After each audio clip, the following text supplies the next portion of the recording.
guys, Annie here and welcome back to another bookish video.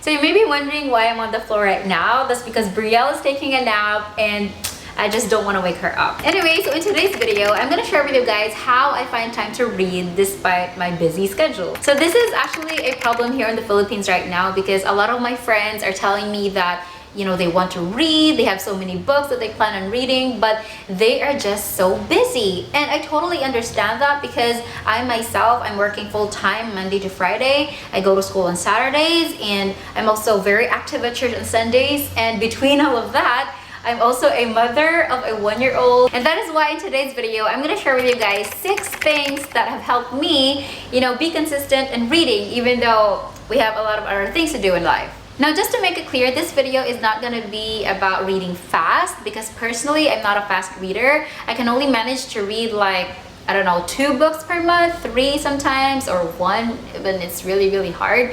But my main focus today is just being consistent. So I hope this video is going to be helpful to you guys. And if you want to know how I find time to read, so stay right there and I hope you enjoy watching this video. So the first thing I do is I listen to audiobooks. Audiobooks have been such a big help to me because it's like hitting 2 birds with 1 stone. Like for example, when I'm preparing during the day, or when I'm cleaning the house, or when I'm driving to school, I try to listen to audiobooks because I don't only get things done, but I also managed to read like 2 or 3 chapters at a time. And I understand this tip is not really for everybody because not everyone can concentrate like doing 2 things at the same time.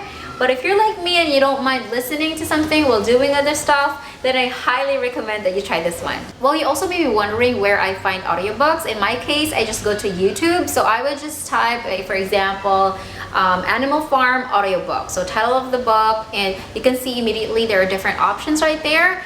And right now I'm actually reading the Harry Potter series and it has been so helpful because the last 4 books, oh my gosh, are really long. So listening to them in audiobooks has just helped me, multitask and do many things at the same time. So the second thing that I do is I always bring a book with me. So wherever I go, you can always find a book inside my bag. Like if the book is not really that thick or bulky. So it's very easy to, carry it with you wherever you go. And another option that you can go for is of course ebooks. So ebooks have also been very helpful to me because you don't have to worry about that extra weight inside your bag. So for example, when I'm waiting for someone or something or an appointment falls through, so I would just take out my phone or take out my book and use that time to read, instead of browsing Facebook or just doing non-productive things. So I would rather read, and that has been helping me a lot because by the end of the day I realized that I've read like 3 more chapters. So it's just really wonderful. So the third thing that I do is I use a planner. So I love planning so much, and it's actually been more than 10 years since I started using one, and it's just been helping me stay on top of things, to be organized. So what I do is that I divide my planner into different sections. Like there's a part for my weekly goals, my to-do lists, my study plan, and there's a special part here in my planner where I put the books that I'm gonna read for the week. So it's been so helpful because it's just nice to have like a visual reminder. It's one thing to think about it, like, okay, I'm gonna read a book, but then it's another thing to actually put it into writing, to just check your planner every day and to remind yourself like, okay, there's this book that I'm gonna read and I'm gonna stick to it. So I don't know, not a lot of people like planning and not a lot of people actually like writing it, but to me it really has been so helpful.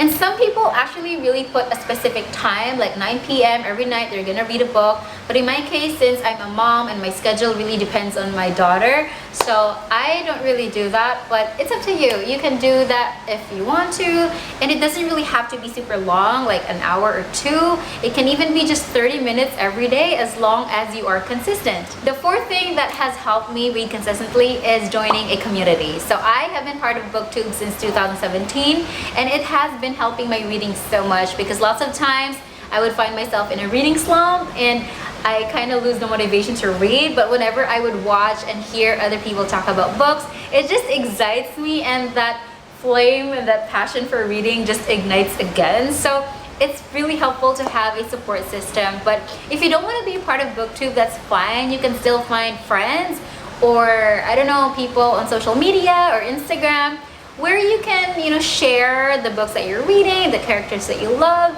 and it just gets you excited to hear it from other people as well. Now we go to number 5. I do apologize if the lighting isn't that good anymore because it started to rain and it's almost getting dark, but I will finish this video as quick as I can. Anyway, so another thing that I do that helps me find time to read is that I keep track of my reading progress.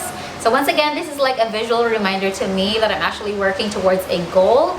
And there are different ways to do this. So some people prefer using a reading journal, like they have this notebook, they can write down the books that they finish. They can also write down, their feelings for the story or even the ratings that they have. In my case, I like using the Goodreads app. So it's a very useful app, user-friendly, and you can actually post about the books that you read there and other people can like and comment on it. And every year there's what we call the Goodreads Reading Challenge. So you basically just put a specific number of books that you want to challenge yourself to read, but I try to be as realistic as possible when it comes to that because I don't want to push myself or to look at it as, just a chore, because that is not what reading is. And that actually leads me to my 6th tip to all of you guys is look at reading as a positive experience. So there's like a connection with our emotions to the things that we actually do. So if you look at reading as a reward to yourself, it's something that you will look forward to.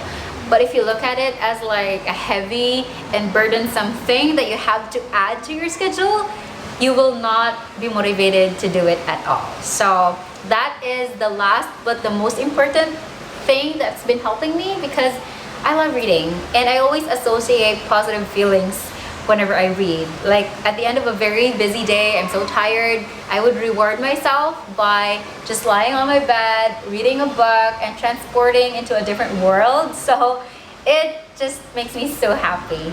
Alright, so that's it for today's video, guys. Those were the 6 things that have helped me find time to read despite my busy schedule. Now we understand that our circumstances are different, every reader is unique, but I really do hope that you figure out what works for you and that you can find time to read because oh my gosh, it is really a beautiful and life-changing hobby and you should not miss out on it. So thank you so much guys for watching this video. I hope you liked it. If you did, hope you give it a big thumbs up. Also a big thank you to those who have requested this video. I know it is long overdue, but I'm happy that I finally got to do it. And of course, if you guys have any other suggestions like how to find time to read, even though you're busy with life, please share them and comment below because your input is really going to be helpful to other viewers. So yeah, thank you so much again guys and I will see you in my next video. Bye!